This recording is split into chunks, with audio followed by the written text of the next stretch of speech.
अब हम करेंगे क्वेश्चन नंबर 2। ये हमारा पहला वाला पार्ट है। क्या दे रखा है? Find the values of k for each of the quadratic equation so that they have two equal roots.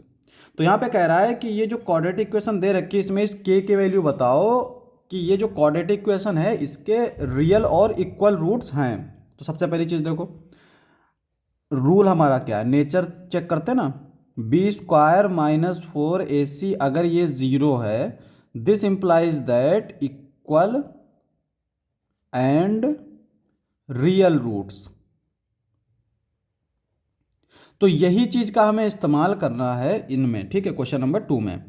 तो यहाँ पे b है हमारा के स्क्वायर, तो पहले ऐसे लिख लेते हैं, b square minus 4ac is equal to 0 according to question, क्योंकि क्वेश्चन में हमसे यही चीज़ बोली है कि इसके इक्वल रूट्स होंगे और रियल होंगे, ठीक है। अब यहाँ पे b जो है वो है हमारा k, तो ये हो जाएगा के स्क्वायर माइनस 4a हो गया हमारा 2 और c हो गया 3 इज इक्वल टू 0। अब यहाँ पे के स्क्वायर राइट साइड में जाएगा, ये माइनस का इधर राइट साइड में जाएगा तो प्लस का हो जाएगा, 4 × 2 × 3, ठीक है। अब हम लोग अगर इधर से ये स्क्वायर हटाएंगे तो इधर स्क्वायर रूट लग जाएगा, 4 × 2 × 3। 4 का स्क्वायर रूट होता है 2, तो 2 तो बाहर आ जाएगा, लेकिन 2 और 3 बाहर नहीं आ पाएंगे, तो 2 3 जा 6, तो ये आएगा 2√6। के की वैल्यू पूछी थी, निकाल दी। अब हम लोग करते हैं नेक्स्ट पार्ट। तो नेक्स्ट पार्ट हमारा दे रखा है सेकंड वाला,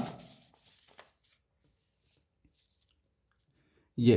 अच्छा, एक चीज रह गई इसमें, जब भी हम लोग स्क्वायर हटाते हैं तो दूसरी तरफ जब हमारा स्क्वायर रूट लगता है तो वो प्लस माइनस के साथ लगता है, ठीक है, प्लस माइनस के साथ। ये स्क्वायर हटाएगा तो इधर लगेगा प्लस माइनस के, ठीक है। अच्छा, उसका रीज़न क्या होता है समझो। जैसे देखो, के स्क्वायर इज इक्वल टू मान लो 4 है, रीजन समझा रहा हूँ। तो अगर के की वैल्यू हम लोग ऐसे लिख देते हैं 4 विच इज इक्वल टू 2, तो बात सही है, क्योंकि के की वैल्यू 2 आई, हमने यहाँ पे 2 रखी तो 2 का स्क्वायर 4 हो जाएगा, सेटिस्फाई कर रहा है।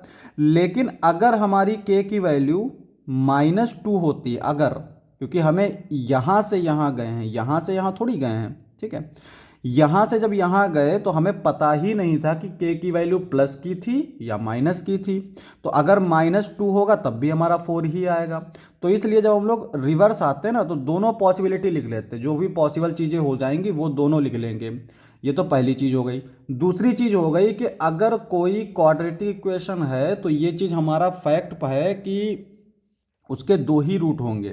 तो यहाँ पे अगर देखा जाए तो के स्क्वायर है ना, पावर 2 है, इसका मतलब क्वाड्रेटिक फॉर्म में है, तो इसका मतलब इसके 2 रूट होंगे ही होंगे। तो ये हमेशा याद रखेंगे कि प्लस माइनस के साथ ही लगता है।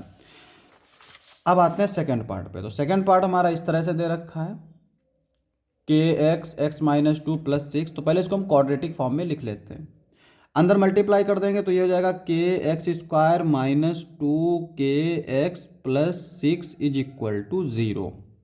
और अकॉर्डिंग टू क्वेश्चन क्या दे रखा है, b square minus 4ac is equal to 0।